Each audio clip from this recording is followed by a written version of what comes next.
Hello students, welcome to our classes. आज हम लोग मोशन चैप्टर की आगे की पढ़ाई करेंगे। पिछले क्लास में हम लोग ने जस्ट पढ़ा था मोशन के बारे में, मोशन क्या है, रेस्ट क्या है। उसके बाद के टॉपिक हमने पढ़ा था जो डिस्प्लेसमेंट और डिस्टेंस में जो मेन अंतर है वो क्या क्या है, और कुछ एग्जाम्पल्स देखे थे। आज इसी टॉपिक को आगे कंटिन्यू कर रहे हैं। आगे देखिए, यहाँ बोर्ड पे लिखा हुआ है दो इंपॉर्टेंट टॉपिक है, स्पीड और वेलोसिटी। तो स्पीड और वेलोसिटी क्या होता है और इसमें अंतर क्या क्या है वो हम लोग आज डिस्कस करेंगे। तो हेडिंग लगा लीजिए अपने कॉपी में, स्पीड एंड वेलोसिटी। सबसे पहले what is called speed. Speed होता क्या है? जनरली स्पीड का एक फॉर्मूला हम लोग बेसिक क्लास में, जो लोअर ग्रेड्स में भी हम लोग पढ़ते हैं। जो फॉर्मूला हमने पढ़ा है स्पीड का, speed is equal to distance by time, distance by time. और ठीक इसके विपरीत में वेलोसिटी का डिफिनेशन क्या होगा, या वेलोसिटी का एक फॉर्मूला बना ले हम लोग। तो वेलोसिटी में क्या होता है, डिस्टेंस बाय टाइम नहीं होता, डिस्प्लेसमेंट बाय टाइम होता है। यहां हम लोग लिख पाएंगे डिस्प्लेसमेंट डिवाइडेड बाय टाइम। ठीक है, इसको अगर एक लाइन में लिखे तो बोल सकते डिस्टेंस पर यूनिट टाइम, इसको बोलेंगे डिस्प्लेसमेंट पर यूनिट टाइम, है ना। ये पहला अंतर आप लोग को समझ में आना चाहिए। क्योंकि डिस्टेंस और डिस्प्लेसमेंट से ये लिंक्ड है, तो पहले हमने आपको इसके पहले लेक्चर में हमने डिस्टेंस और डिस्प्लेसमेंट पढ़ा दिया। अब उससे हम लोग कनेक्ट करके यहाँ पर स्पीड और वेलोसिटी पढ़ाएंगे। ठीक है, दोनों का सिमिलैरिटी का बात करें तो दोनों का एसआई यूनिट जो होता है, अगर दोनों का एसआई यूनिट का बात करें तो बच्चे एसआई यूनिट कितना होगा, मीटर पर सेकेंड। और इसके बाकी जो यूनिट होते हैं किलोमीटर पर आवर भी होता है, लेकिन वो एसआई यूनिट नहीं होते हैं, लेकिन न्यूमेरिकल में वो काम आएंगे आपको। ओके, अब आगे कंपेयर अगर करें इन चीजों को, तो सेकंड कंपैरिजन है प्यारे बच्चों कि जैसे डिस्टेंस स्केलर क्वांटिटी था, वैसे ही स्पीड भी एक स्केलर क्वांटिटी है। स्केलर क्वांटिटी, वेक्टर क्वांटिटी मैंने ब्रीफ किया है इसके पहले वाले लेक्चर में। अगर आपको दिक्कत है स्केलर क्या होता है, वेक्टर क्या होता है पता करना है, तो उस वीडियो में जाके आप देख सकते हैं।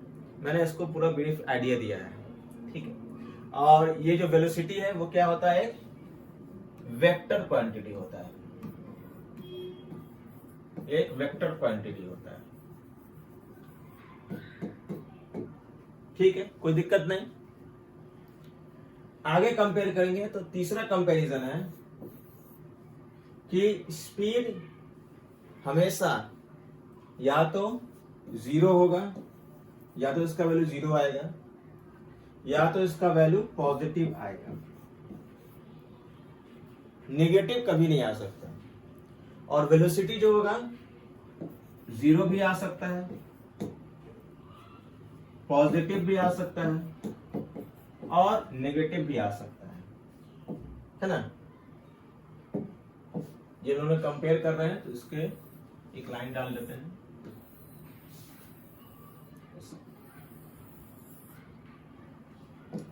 ठीक है,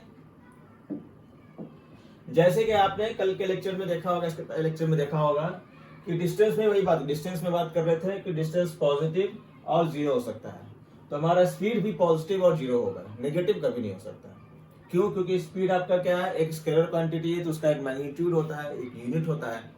तो यूनिट और मैग्नीट्यूड कभी भी नेगेटिव नहीं होता है, हमेशा पॉजिटिव होता है। ठीक है, यहाँ वेलोसिटी में ऐसा कोई समस्या नहीं है। वेलोसिटी आपका डिस्प्लेसमेंट पे डिपेंड कर रहा है। तो डिस्प्लेसमेंट अगर नेगेटिव है तो वेलोसिटी भी नेगेटिव आएगा, डिस्प्लेसमेंट अगर जीरो है वेलोसिटी जीरो आएगा, डिस्प्लेसमेंट अगर पॉजिटिव है तो वेलोसिटी भी पॉजिटिव आएगा। क्लियर हो गया? इसलिए यहां पर ये डिफरेंस है। ठीक है, last but not the least, एक और कंपैरिजन क्या है कि स्पीड होता है स्पीड और वेलोसिटी में कौन बड़ा होगा? तो स्पीड हमेशा बड़ा होगा या फिर बराबर हो सकता है। इसमें इसी को उल्टा अगर कंपैरिजन बनाते हैं तो वेलोसिटी को सब्जेक्ट बना देंगे, तो वेलोसिटी को लिख सकते हैं वेलोसिटी इज लेस देन और इक्वल टू स्पीड। क्लियर हो गया? तो ये चार मेन मुख्य रूप से डिफरेंस है, और डिफिनेशन भी इसी में आप लिख सकते हैं। बोले कि define speed, write few points about the speed, तो you can write these point. Understood? कोई दिक्कत नहीं, ठीक है। एक चीज और बच्चों के मन में सवाल आता है कि ऑन विच या on what condition speed and velocity are equal.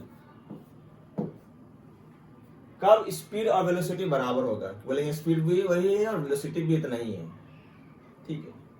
आप खुद सोचिए कि मैंने बोला इक्वल, क्या इक्वल करने बोला? स्पीड एंड वेलोसिटी इक्वल करने बोला, ठीक है।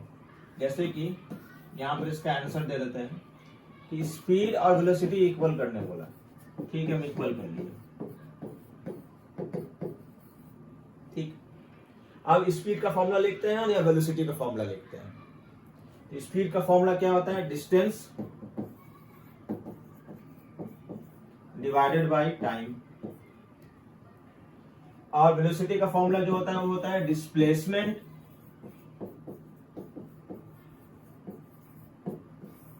By time.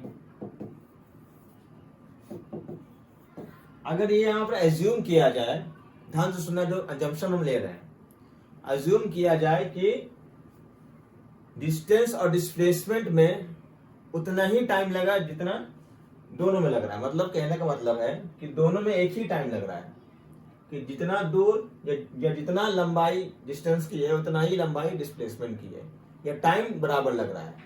तो अगर टाइम यहाँ पर बराबर है, टाइम को हम लोग कैंसिल कर सकते हैं दोनों साइड। अगर इक्वल है तो यहाँ पर हम लोग टाइम को कैंसिल कर सकते हैं। तो डिस्टेंस आपका बराबर हो जाएगा डिस्प्लेसमेंट के। तो यही एक कंडीशन है जब आपका स्पीड और वेलोसिटी बराबर होगा। स्पीड और वेलोसिटी कब बराबर होगा? जब डिस्टेंस और डिस्प्लेसमेंट बराबर अगर होगा, उसी कंडीशन पे ही आपका ये स्पीड एंड वेलोसिटी बराबर हो जाएगा। अगर ये दोनों बराबर नहीं है तो कभी भी स्पीड और वेलोसिटी बराबर होगा ही नहीं। मतलब क्या है कि एक ही रास्ता है, उसी से वो आपका शॉर्टेस्ट पाथ है मान लीजिए, तो वही आपका आने जाने का रास्ता है। तो एक ही रास्ता से जाना आना है, तो वो जो शॉर्टेस्ट डिस्टेंस है वो डिस्टेंस भी है और आपका डिस्प्लेसमेंट भी है। तो जब दोनों बराबर होगा तो ही स्पीड और वेलोसिटी बराबर होगा, अन्यथा कभी नहीं होगा। समझ में आ रहा है? कोई दिक्कत नहीं? ओके।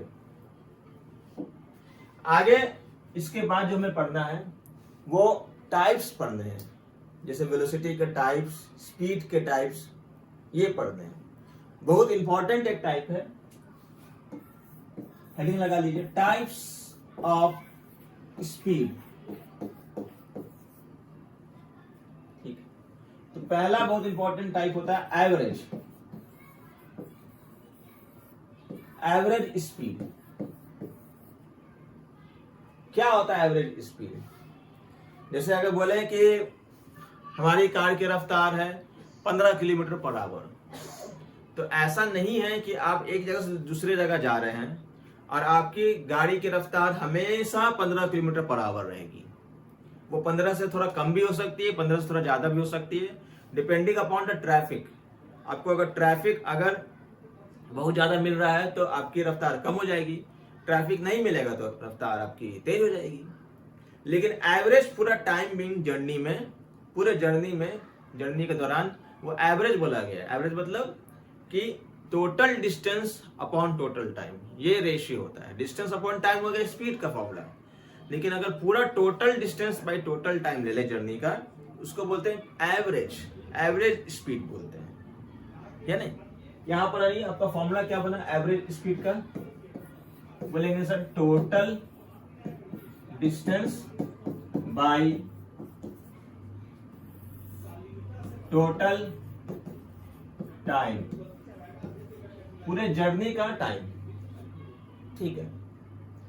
यानी कि यहां पर आप देखेंगे, जैसे सपोज दैट आप स्कूल से घर आ रहे हैं, ठीक है, मंडे ट्यूसडे वेडनेसडे सैटरडे तक घर आ, मतलब स्कूल से घर से स्कूल आना है, ठीक है। मान लीजिए मैं अगर बोलूं आपको कि सर मंडे को आपको टाइम लगा 1 घंटा, ट्यूसडे को आपको टाइम लगा 1.5 घंटा या आधा घंटा, बोलिए हाफ आवर। तो आपके घर से आपका स्कूल का दूरी या स्कूल से घर का दूरी मान लीजिए है 15 किलोमीटर। तो मैं पूछूं कि बताइए कि एवरेज स्पीड मंडे को कितनी है और ट्यूसडे को कितनी है, या किस दिन ज्यादा एवरेज स्पीड है ना। तो आप क्या बोलेंगे सर, फॉर्मूला यहां पर रखा हुआ है, मंडे का निकालना है तो मंडे में क्या करेंगे 15 किलोमीटर डिवाइड बाय 1 आवर, ये कितना आ जाएगा 15 किलोमीटर पर आवर आ जाएगा। ट्यूसडे का निकालना है तो ट्यूसडे के लिए क्या करेंगे, वही 15 किलोमीटर, डिस्टेंस थोड़ा चेंज रहेगा, टाइम आपका चेंज होगा डिपेंडिंग अपॉन द कंडीशन, ठीक है। आधा घंटा लगा, हो सकता है उस दिन ट्रैफिक ना हो, आराम से गाड़ी निकल गई। तो डिवाइड बाय क्या लिखेंगे हाफ आवर, यानी ये 2 ऊपर चल जाएगा तो 5 टू जा 15 टू जा 30 किलोमीटर पर आवर। ये सिंपली देखा जाए तो जो स्पीड है, ये जो एवरेज स्पीड है, ये टोटल टाइम पे डिपेंड करता है। डिस्टेंस तो चेंज नहीं होगा ना, आपके घर से आपके स्कूल का दूरी या स्कूल से घर का दूरी या 2 जगहों का दूरी, वो तो चेंज नहीं होगा, लेकिन टाइम चेंज होने की वजह से एवरेज स्पीड पे फर्क पड़ता है। ये 2 एग्जांपल से आप समझ पा रहे होंगे कि हाँ, टाइम अगर ज्यादा लेगा, टाइम अगर बढ़ जाएगा तो स्पीड आपका कम हो जाएगा। देखिए टाइम आपका 1 घंटा है, स्पीड कितना है 15, टाइम कम हो गया तो स्पीड क्या हो गया, बढ़ गया। तो एवरेज निकालते हैं। आम जनजीवन में, प्रैक्टिकल लाइफ में हम लोग जो स्पीड बोल दिया करते हैं कि ट्रेन की रफ्तार इतना 120 किलोमीटर पर आवर से जा रही है, राजधानी 50 किलोमीटर पर आवर से पैसेंजर जा रही है, तो वो जो हम लोग बोलते हैं कि 50 किलोमीटर पर आवर या 120 किलोमीटर पर आवर, वो हम लोग एवरेज बोलते हैं कि एक स्टेशन से दूसरे स्टेशन में जो डिस्टेंस है, डिस्टेंस तो वही है, लेकिन टाइम अगर उस हिसाब से देखा जाए तो टाइम अगर कम ज्यादा लगे तो वो टोटल जर्नी के टाइम से डिवाइड करके आता है ना। तो वो पूरे जर्नी का एवरेज आपका स्पीड है ना। तो आम जनजीवन में, प्रैक्टिकल लाइफ में हम लोग एवरेज ही बात करते हैं। ओके, कोई दिक्कत नहीं, ठीक है, क्लियर हो गया। अब इसी में एक चीज और है जिसका नाम है इंस्टैंटेनियस स्पीड। क्या मतलब इसका इंस्टैंटेनियस, ये जो इतना बड़ा भारी वर्ड है, इसका मतलब क्या है। इंस्टैंटेनियस मतलब होता है एट अ इंस्टेंट, इंस्टेंट मतलब किसी एक पार्टिकुलर टाइम पे।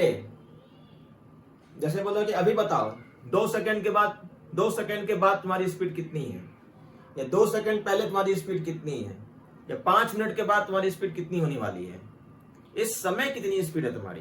तो ऐसे करके मैं पूछूं आपसे, तो इसका मतलब है कि किसी एक मोमेंट पे, किसी एक इंस्टेंट पे, या किसी एक घड़ी पे आप उस गाड़ी की जो स्पीड है वो पूछ रहे हैं।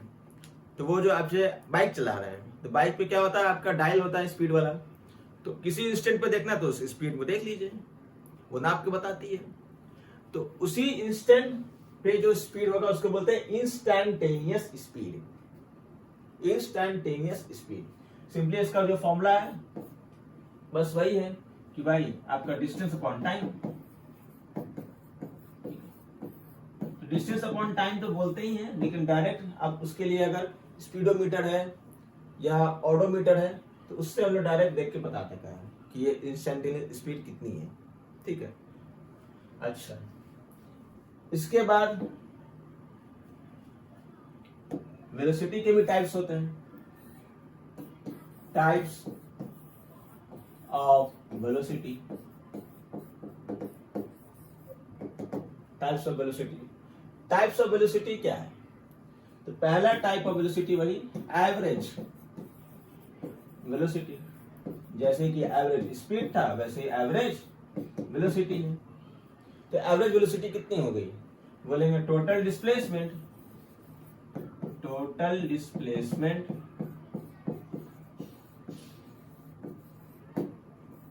Divide by total time. ठीक है, पूरे जर्नी का टोटल डिस्प्लेसमेंट डिवाइड बाय उस जर्नी का कितना टाइम लगा, डायरेक्ट वो फॉर्मूला में आप बैठा देंगे, आंसर आ जाएगा। ठीक है, इसी से आपका रिलेट करके इंस्टेंटेनियस बन जाता है। इंस्टेंटेनियस वेलोसिटी, इंस्टेंटेनियस वेलोसिटी जो होता है वो आगे जाके ग्रेड 11th में पढ़ना है, जहाँ पे डिफरेंशिएशन पढ़ाया जाता है, तो डिफरेंशियल फॉर्म में वो लिखते हैं। ठीक है, ऐसे आपका इंस्टेंटेनियस वेलोसिटी क्या हो गया? Velocity at an instant. एक पार्टिकुलर इंस्टेंट पे जो वेलोसिटी होता है उसको बोलते हैं instantaneous velocity.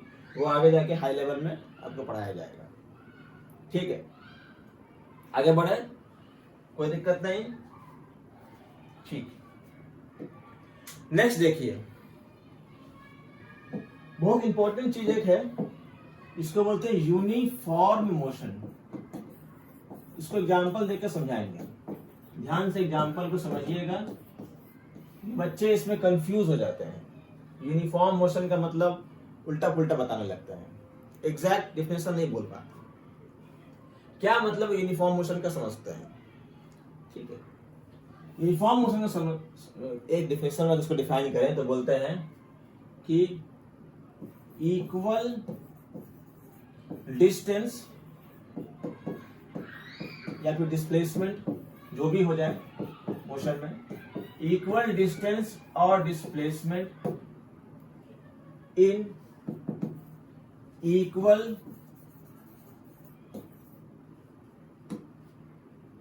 Interval of time. बस ये फ्रेज याद रखिए, बस इक्वल टाइम इंटरवल पे इक्वल डिस्टेंस अगर कवर कर रही है ऑब्जेक्ट, या इक्वल टाइम इंटरवल पे इक्वल डिस्प्लेसमेंट ऑब्जेक्ट कवर कर रही है, तो ऐसे मोशन को बोलेंगे यूनिफॉर्म मोशन। भाई चलना है तो मोशन तो होगा ना, तो मोशन ऐसे कर रहा है कि हर एक सेकेंड पे हो सकता है वो 2-2 मीटर चले। ठीक है, तो ऐसे मोशन को बोलेंगे यूनिफॉर्म मोशन। जैसे अगर मैं बोलूं, एक अगर टेबल ले लेते हैं, समझिए, ध्यान से सुनिए, एक हम लोग एक डेटा ले लेते हैं। ठीक है, जैसे कॉर्डिनेट ज्योमेट्री में बनाते हैं वैसे ही। एक हो गया आपका डिस्प्लेसमेंट और एक हो गया टाइम, इस तरह से।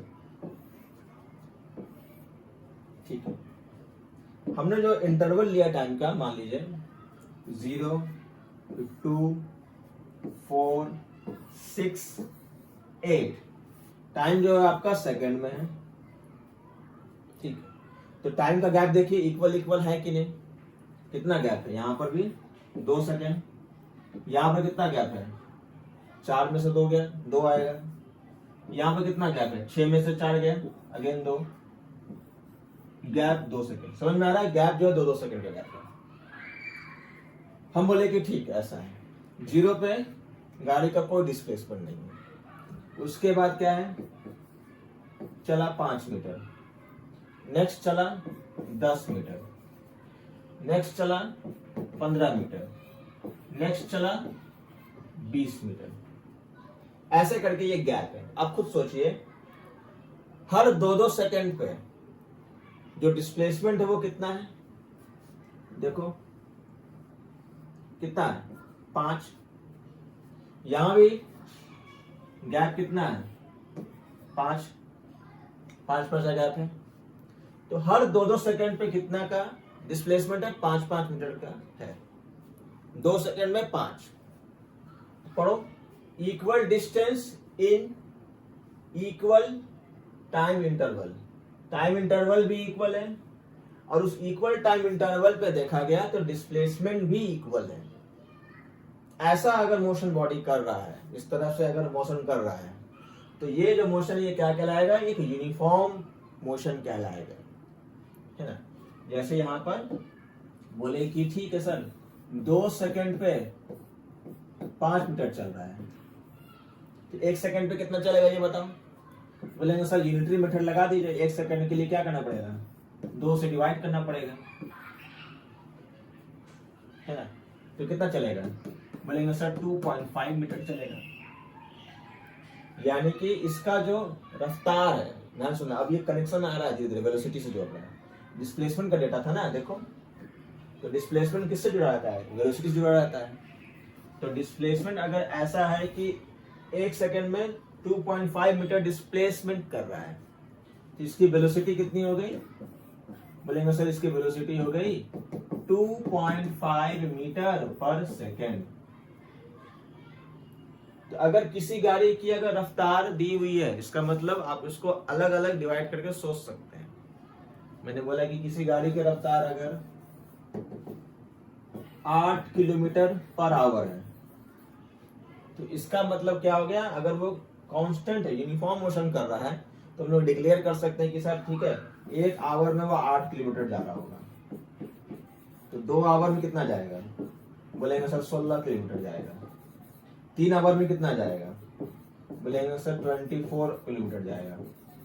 तो गैप कितना कितना का सर 8-8 घंटे का, 8-8 किलोमीटर का है।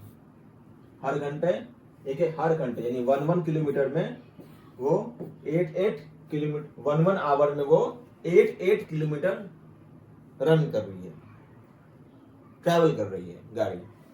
तो इसका मतलब यही होता है, यूनिफॉर्म समझना बहुत जरूरी है, ठीक है।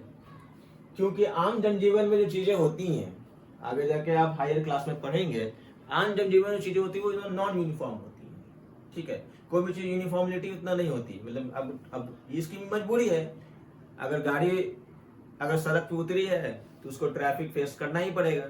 तो ट्रैफिक फेस करना है तो फिर उसको गाड़ी, उसकी स्पीड क्या है, कम ज्यादा हो जाएगी, तो फिर वो यूनिफॉर्म मोशन नहीं कर पाएगा। यूनिफॉर्म मोशन मतलब कोई रुकावट ना हो उसको, जरा सा भी रुकावट अगर आ गया तो इक्वल इंटरवल में इक्वल डिस्प्लेसमेंट या इक्वल इंटरवल में इक्वल डिस्टेंस कवर ही नहीं कर पाएगा। तो इसीलिए ये जनरली ये थोड़ा सा आइडियल जैसा लगता है, लेकिन अगर इसको आइडियल को प्रैक्टिकल बनाना है तो जैसे हवाई जहाज चल रहा है, उसको कोई रोकने वाला नहीं है, या रेलवे ट्रैक पे गाड़ी चल रही है, उसको कोई दिक्कत नहीं है। अगर ट्रैफिक उसको कोई बाधा ना आए या कुछ दिक्कत ना हो तो वहां पर वो पॉसिबल है। लेकिन जब गाड़ी सड़क पे उतरती है या फिर हाईवे पे भी है, तो भी यूनिफॉर्म मोशन का कंसेप्ट वहां पर थोड़ा आइडियल लगता है ना। तो खैर, लेकिन ये समझ में आपको आना चाहिए कि यूनिफॉर्म मतलब एग्जांपल से भी समझना चाहिए। देखिए मैंने डेटा दिया हुआ है, इस डेटा समझ में आना चाहिए, ठीक है, कोई दिक्कत नहीं। इसी का उल्टा फिर हो जाएगा आपका क्या, नॉन यूनिफॉर्म। इसी का उल्टा बेटा क्या हो जाएगा, non uniform. Non uniform, non uniform motion, ठीक इसका उल्टा कि अनइक्वल, ध्यान सुनना, अनइक्वल डिस्टेंस और डिस्प्लेसमेंट इन इक्वल इंटरवल। देखो टाइम और डिस्प्लेसमेंट में किसी को तो इक्वल रहना पड़ेगा ना, तो टाइम को इक्वल बोल दीजिए, ठीक है। अनइक्वल, क्या मैंने बोला, unequal, unequal distance, unequal distance और displacement in equal interval of time. Equal time पे अनइक्वल डिस्प्लेसमेंट हो रहा है तो बोलेंगे नॉन यूनिफॉर्म। अगर इसको एग्जांपल से समझें तो फिर से हम एक टेबल से समझा देते हैं आपको, जो डेटा हम एक ले लेते हैं अपने से, बोलते हैं सर ये डिस्टेंस है, चलो डिस्टेंस ले लेते हैं, डिस्टेंस बाय टाइम ले लेते हैं ऐसे। बोल रहे हैं सर ठीक है, एक एक सेकंड का गैप ले लीजिए, 1 2 3 4 5, ठीक है, इक्वल इक्वल टाइम इंटरवल है, ठीक है। अब देख रहे हैं कि पहले तो 0 सेकंड पे 0 मीटर चला गाड़ी, डिस्टेंस आपका मीटर में है, ठीक है। उसके बाद बोले कि ठीक है सर 2 मीटर चला, फिर 8 मीटर चला गया, फिर 10 मीटर गया, फिर 15 मीटर गया, फिर 16 मीटर गया। तो आप खुद देखिए यहां तो गैप एक एक सेकंड का है, लेकिन यहां पर गैप कितना है, अलग अलग है। कभी 2 आ रहा है, कभी गैप कितना आ रहा है, देखो 8 में से 2 गया 6 आ रहा है, कभी गैप देखो 8 में से ये आ गया 2 आ रहा है, फिर से 2 आ गया, कभी देखो कि 5 मीटर का गैप आ रहा है, कभी गैप आ गया 1 मीटर का। तो ये क्या है, ये है अनइक्वल डिस्टेंस है, किसमें, इक्वल टाइम इंटरवल पे। देखो पढ़ो, unequal distance in equal time interval. तो डिस्टेंस और टाइम में किसी एक को इक्वल ले लिए, और ये जो डिस्टेंस है वो अनइक्वल है, तो आपका क्या है, ये नॉन यूनिफॉर्म मोशन है, जो कि प्रैक्टिकल लाइफ में आम जनजीवन पे होता है, ठीक है। यहां पर आप खुद देखिएगा तो आप जैसे स्पीड निकालने चलिएगा, ठीक है, तो पूरे जर्नी का स्पीड निकालना है तो वो एवरेज कहलाएगा। कि देखिए 0 से लेके अगर बोले 5 सेकंड तक कितना एवरेज है तो निकल जाएगा आराम से। एवरेज का फॉर्मूला होता है total distance by total time.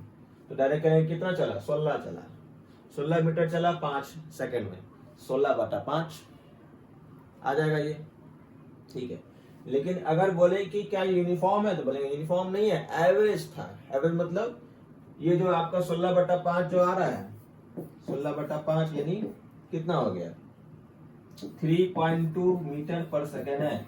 ये एवरेज है, इससे थोड़ा कम, कभी इससे थोड़ा कम ज्यादा हो गया होगा, इतना के करीब करीब वो मेंटेन किया है गाड़ी में, ठीक है। तो यही सब प्रैक्टिकल चीजें जो हैं, जो आम जनजीवन में देखते हैं, उसी को हम लोग फिजिक्स के कंसेप्ट को बना लेते हैं और फिर इसकी डेफिनेशन बनाते हैं, एग्जाम्पल बनाते हैं और कंसेप्ट को स्टडी करते हैं। कोई दिक्कत नहीं, समझ में आ रहा है, ठीक है। नोट डाउन करिए, आगे बढ़ते हैं हम लोग, ठीक है। आगे देखिए, इसके बाद जो और एक इंपॉर्टेंट टॉपिक है उसका नाम है बेटा एक्सेलरेशन। एक्सेलरेशन, इसके बाद हम लोग पढ़ेंगे ग्राफ, ठीक है। ग्राफ पे डिस्कशन करेंगे, uniform motion, non uniform motion में ग्राफ सब डिस्कस करेंगे आराम से। एक्सेलरेशन मतलब क्या होता है, जैसे मैं बोलूं कि एक्सेलरेशन का डेफिनेशन क्या होता है, तो बोलेंगे rate of change in velocity. ये एक लाइन पे अगर बोले, एक फ्रेज बोले तो बोले कि ये एक्सेलरेशन। देखो डेफिनेशन अगर किताब में मिल जाएगा, लेकिन कंसेप्ट सिखाना यहां पर मेरा काम है। तो जिस रेट मतलब क्या होता है, जिस गैप पे, जिस रेट मतलब जिस टाइम पे, जिस रेट से आपका वेलोसिटी चेंज कर रहा है, उसी को बोलते हैं एक्सेलरेशन। जैसे आप के पास अगर बाइक है, तो बाइक में अगर आप देखेंगे तो साइड में एक्सीलेटर रहता है, हैंडल वाले में एक साइड। तो एक्सीलेटर क्या होता है, जैसे आप एक्सीलेटर को अगर बढ़ाएंगे, गाड़ी के एक्सीलेटर को बढ़ाएंगे तो क्या होता है, गाड़ी आगे मूव करता है। या टू व्हीकल से छोड़ के अगर 4 व्हीकल में आ गए, कार में आ गए, ट्रक में आ गए, तो नीचे अगर पैर के पास होता है वो व्हीकल्स के पास, वहां पर एक्सीलेटर भी होता है और ब्रेक भी होता है। तो उस एक्सीलेटर पे पैर दबाने से क्या होता है, गाड़ी आगे तेज जाता है। यानी एक्सीलेटर वो मशीन है, वो डिवाइस है जिससे क्या होता है, गाड़ी की वेलोसिटी बढ़ने लगती है। तो जिस रेट से गाड़ी की वेलोसिटी बढ़ती है या ऑब्जेक्ट की वेलोसिटी बढ़ती है, उसी को बोलते हैं एक्सेलरेशन। समझ में आ रहा है, एक्सीलेटर एक्सेलरेशन, 2 वर्ड मैंने बोला है। एक्सीलेटर वो डिवाइस का नाम है और एक्सेलरेशन वो प्रोसेस का नाम है ना। जैसे मैंने बोल दिया कि तुम्हारी गाड़ी की एक्सेलरेशन को स्मॉल ए से दिखाते हैं, बोल दिए 5 मीटर पर सेकेंड स्क्वायर है। क्या मतलब हुआ इसका? इसका मतलब ये हुआ कि आपकी गाड़ी की रफ्तार 5 मीटर पर सेकेंड हर सेकेंड बढ़ रही है। देखो ये पावर 2 है, ठीक है, इसको अलग अलग कर दिया है, ठीक है। मतलब आपकी गाड़ी की रफ्तार क्या है? हर सेकंड 5-5 मीटर पर सेकंड बढ़ रही है।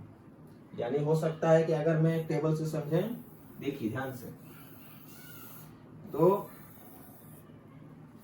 ये हो गया वेलोसिटी और एक तरफ हो गया टाइम, ठीक है।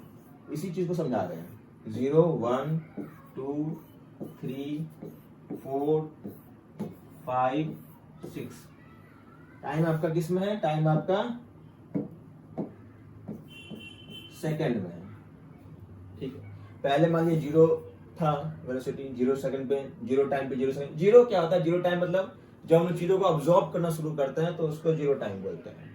वहां से भी चीजें ऑब्जॉर्व होती हैं तो आगे आगे जैसे टाइम पास होता है हम चीजें ऑब्जॉर्व करते रहते हैं, ठीक है। तो 0 पे 0 वेलोसिटी है, उसके बाद 5 हो गया, 10 हो गया, 15 हो गया, 20 हो गया, 25 हो गया, 30 हो गया। तब खुद देखिए हर सेकेंड 5-5 की रफ्तार से गाड़ी आगे बढ़ रही है। यानी पहले गाड़ी की रफ्तार 5 थी, स्लो थी, उसके बाद अगला सेकेंड और एक्सीलरेशन दी, 10 हो गई और एक्सीलेटर दबाए, 15 हो गई और एक्सीलेटर दबाए, 20 हो गई। जैसे जैसे एक्सीलेटर को पुश करेंगे वैसे वैसे गाड़ी की रफ्तार बढ़ने लगी, है ना। आपका जो वहां पर डायल होता है, वहां पर होता है ना कि 0 से लेके 180 140 तक रफ्तार होता है वहां पे। तो रफ्तार का मीटर कांटा कैसे आगे बढ़ता है? तो एक्सीलेटर पर पैर दबाते हैं या एक्सीलेटर को घुमाते हैं तो क्या होता है? वो कांटा आगे बढ़ता है, ठीक है। तो उतना पोटेंशियल है इंजन में कि वो चक्का को घुमा सकता है आगे। तो हर सेकेंड ये 5-5 अगर बढ़ रहा है तो बोलेंगे इसकी एक्सीलरेशन कितनी है? 5 मीटर पर सेकेंड स्क्वायर। अच्छा, ये जो है ये इसकी यूनिट होती है, ठीक है। यूनिट क्या होती है इसकी? मीटर पर सेकेंड स्क्वायर, ठीक है। और इसको डिस्कस करेंगे तो एक फॉर्मूला बन जाता है, इसका वर्किंग फॉर्मूला क्या होता है? तो बोलते हैं A is equal to final velocity minus initial velocity divided by time. Change in time जरा बोलना सही रहेगा, है ना। Change in time, change in time, ठीक है।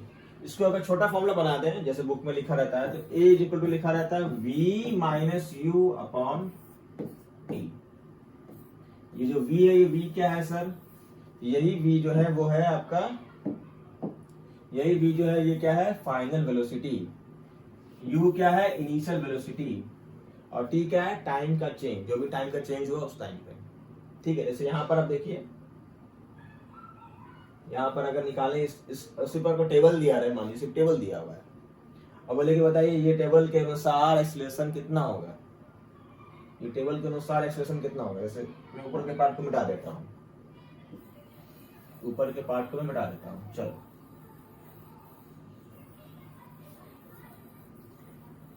देखो, हाँ, तो बोलो कि भाई ये टेबल दिया हुआ है, उसका एक्सीलरेशन बताइए गाड़ी का। तो कोई भी दो वेलोसिटी को चूज कर लीजिए, एक को फाइनल बनाइए, एक को इनिशियल बनाइए। बताओ किसको बनाओ? मान लो मैं चलो इसको चूज कर लेता हूँ, एक 5 ले लेते हैं, एक चलो 25 ले लेते हैं, ठीक है। और टाइम कितना है? गैप देखो कितना है, 5 से 1, 1 से 5, 4 सेकंड का गैप है। एक्सीलरेशन का फॉर्मूला क्या है? बोलेंगे sir V minus you upon T. अच्छी बात है। तो V कितना है? तो फाइनल कौन है? फाइनल है 25। बोलेंगे सर ठीक है 25 लिख दीजिए। U कितना है? बोलेंगे सर 5 है, 5 लिख दीजिए। चेंज इन टाइम कितना है? ये जो है 5 सेकेंड और 1 सेकेंड, कितना समय गुजरा है? 4 सेकेंड गुजरा है, तो लिखेंगे यहाँ पर 4। बताओ कितना आ रहा है? आ रहा है ना 20। 20/4 कितना होता है? 5 होता है। तो लिखेंगे 5 मीटर पर सेकेंड स्क्वायर। 5 मीटर पर सेकेंड स्क्वायर। ठीक है, यूनिट ठीक समझिए, यूनिट क्या होगा ना, एक्सीलरेशन में v माइनस यू है, तो वेलोसिटी में से वेलोसिटी घटाएंगे तो वेलोसिटी ही ना आएगा, तो मीटर पर सेकेंड हो गया वेलोसिटी का ऊपर में न्यूमरेटर का, और नीचे क्या है सेकेंड। ये जब सेकेंड जब ऊपर जाएगा तो क्या होगा, मीटर पर सेकेंड ऐसे, या फिर ऐसे नहीं लिख के इसको क्या लिखेंगे, ऐसे स्लैश दे देंगे। दोनों एक ही बात है, दोनों एक ही बात है। ठीक है, समझ में आ रहा है, कोई दिक्कत नहीं। तो इतनी चीजें जो हम लोग पढ़े उसको एक बार आप रिवाइज करिए कि क्या क्या हम लोग ने अभी तक पढ़ा। हम लोग ने पढ़ा स्पीड और वेलोसिटी, जो बेसिक चीज है उसमें अंतर क्या होता है वो क्या है। ठीक है, ये सारी चीजें पढ़ी। उसके बाद कब किस कंडीशन पे वेलोसिटी और स्पीड बराबर होगा वो चीज हो गया, कंडीशन पता चल गया। एवरेज स्पीड क्या होता है, एग्जाम्पल समझे, प्रैक्टिकल लाइफ में इसका एग्जाम्पल भी दिए आपको। ठीक है, उसके बाद इंस्टैंटेनियस स्पीड क्या होता है, इसमें एवरेज वेलोसिटी और इंस्टैंटेनियस वेलोसिटी पढ़ लिए। ठीक है, उसके बाद यूनिफॉर्म मोशन का कंसेप्ट सीखे, टेबल के साथ एग्जाम्पल देखें, है ना। उसके बाद हैव स्टडी नॉन यूनिफॉर्मिटी, उसका उल्टा होता है ना, एक्सेलरेशन क्या होता है। इतनी चीजें पढ़ने के बाद आगे जो पढ़ाई होगा वो ग्राफ पढ़ेंगे हम लोग, displacement versus time graph, velocity versus time graph, acceleration versus time graph. ये सब पढ़ने के बाद फिर हम लोग इक्वेशन ऑफ मोशन डिराइव करेंगे, जो कि लास्ट पार्ट होगा। ठीक है, इसी तरह से पढ़ाई करते रहिए, आगे लेक्चर में बनेंगे हम लोग, तो आगे की पढ़ाई हम लोग इसमें करेंगे। Thank you very much.